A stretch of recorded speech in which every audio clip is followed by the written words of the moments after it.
కాకినాడ నగరంలో స్థానిక జగన్నాథపురంలో వేంచేసి ఉన్న శ్రీ వెంకటేశ్వర స్వామివారి దేవస్థానంలో ఈ నెల 16 నుండి ధనుర్మాస ఉత్సవాలు ప్రారంభం కానున్నాయని ఆలయ పురోహితులు పొందూరు సీతారామానుజాచారి తెలిపారు.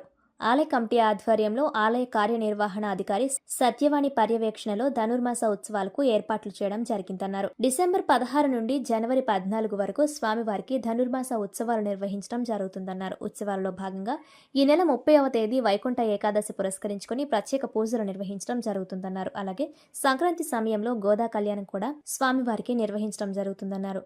భక్తులు స్వామివారిని దర్శించుకుని కృపకు పాత్రలు కావాలని కోరారు. ఈ కార్యక్రమంలో ఆలయ అర్చకులు పొందూరి రంగాచారి, పొందూరి శ్రీనివాసాచార్యులు, ఈవో సత్యవాణి, ఆలయ కమిటీ చైర్మన్ మల్లాడి ఏడుకొండలు, మెంబర్ సంగాని సత్యం, పలువురు భక్తులు తదితరులు పాల్గొన్నారు.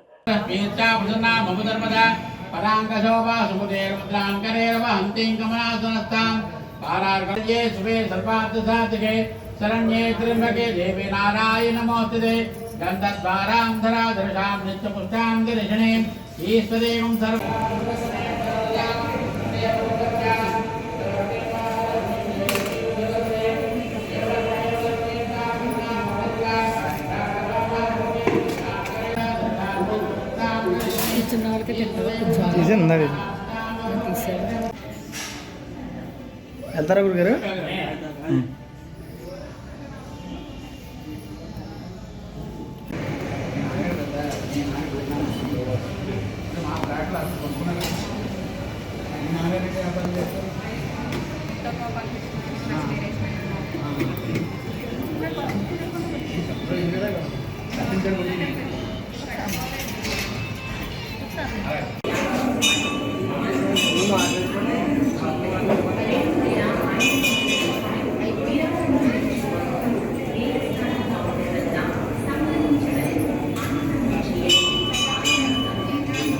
తీస్తాం ముందు అయిపోతాయి. వస్తాను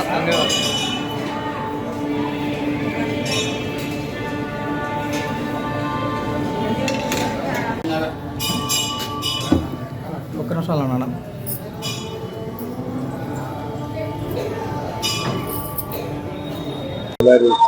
పట్టుకోలేదు. జై శ్రీమన్నారాయణ, జై జై శ్రీమన్నారాయణ. వెంకటాద్రి సమస్థానం బ్రహ్మాండే నాస్తి కించన వెంకటేశ సమోదేవో నభూతో నభవిష్యతి. శ్రీ వెంకటాచలాధీశం శ్రీయాధ్యాత వక్షసం శృతచేతన మందారం శ్రీనివాసమహం భజే. కాకినాడ జగన్నాథపురంలో వేయించేసిన శ్రీ శ్రీదేవి భూదేవి సమేత శ్రీ వెంకటేశ్వర స్వామివారి దేవస్థానం అర్చకులు శ్రీ పొందూరు సీతారామానుజాచారి గారు మాట్లాడుతున్నాం.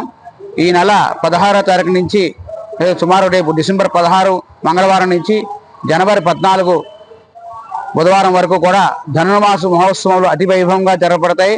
స్థానిక శాసనసభ్యులు శ్రీ వనమాడ వెంకటేశ్వరరావు గారు ఈ ఉత్సవాలకు భారీ ఎత్తున ఏర్పాట్లు చేసి కమిటీ వాళ్ళను కూడా వేశారు. ఆ కమిటీ వాళ్ళ ఆధ్వర్యంలో ఈ ఉత్సవాలు భారీగా చేయవలసిన ఆదేశాలు పంపించారు. కావున భక్తులందరూ వచ్చి స్వామివారి దర్శనం చేసుకుని తీర్థప్రసాదాలు స్వీకరించవలసిందిగా కోరుతున్నాం. ఈ ఉత్సవాల్లో ప్రతిరోజు కూడా స్వామివారికి తెల్లవారుజామునే పూజలు ప్రారంభమవుతాయి. 6 గంటలకే స్వామివారి పూజలు చేసిన సహస్రనామార్చన, అమ్మవారికి అష్టోత్తరనామార్చన, గోదాదేవికి అష్టోత్తరనామార్చన, అలాగే తిరుప్పావై తిరుపళ్ళ కార్యక్రమాలు చేసుకుని ఆ రోజు పాశురహారత సమర్పించుకుని నక్షత్రహారత కూడా ఇస్తారు. ఆ రోజు పాశురహారత సమర్పించుకున్న తర్వాత ప్రసాద వితరణ ఉంటుంది. 7:30-8 గంటలకి ప్రసాద వితరణ కూడా ఉంటుంది. కావున భక్తులందరూ కూడా ఈ పూజలన్నీ చేయించుకుని చక్కగా వచ్చి పూజలో పాల్గొని స్వామివారి దర్శనం చేయించుకుని ప్రసాదం స్వీకరించాలని కోరుతున్నాం. అలాగే ఈ నెల డిసెంబర్ నెల అయిపోయిన 30వ తారీఖుని మంగళవారం నాడు వైకుంఠ ఏకాదశి అనగా ముక్కోటి ఏకాదశి మహాపర్వదినం అయింది. ఆ రోజు చాలా విశేషమైన రోజు. ఎప్పుడూ కానీ మంగళవారం రాదు. మంగళవారం అంటే జయవారం నాడు వచ్చింది.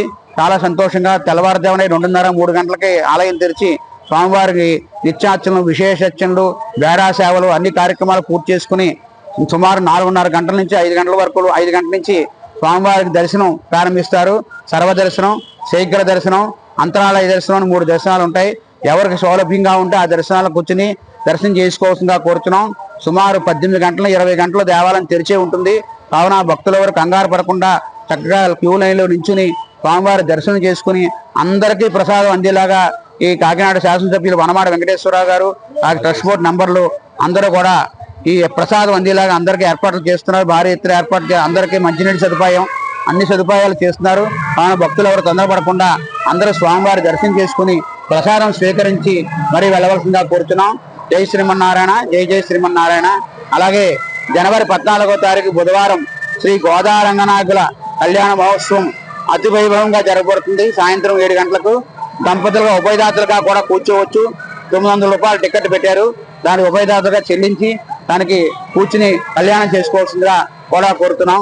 వివాహం కాని కన్యలు కానీ వివాహం కాని అబ్బాయిలు కానీ ఎవరైనా ఉంటే ఆ కళ్యాణం చేయించుకుంటే శీఘ్రగతిన ఈ గోదా కళ్యాణం చేయించుకున్న వాళ్ళకి శీఘ్రగతిన వాళ్ళకి వివాహం కుదురుతుందని కూడా వేదాలు పురాణాలు చెప్పాయి. అంచేత కంపల్సరీ అందరూ కూడా చేయించుకోవాల్సిందిగా కోరుతున్నాం.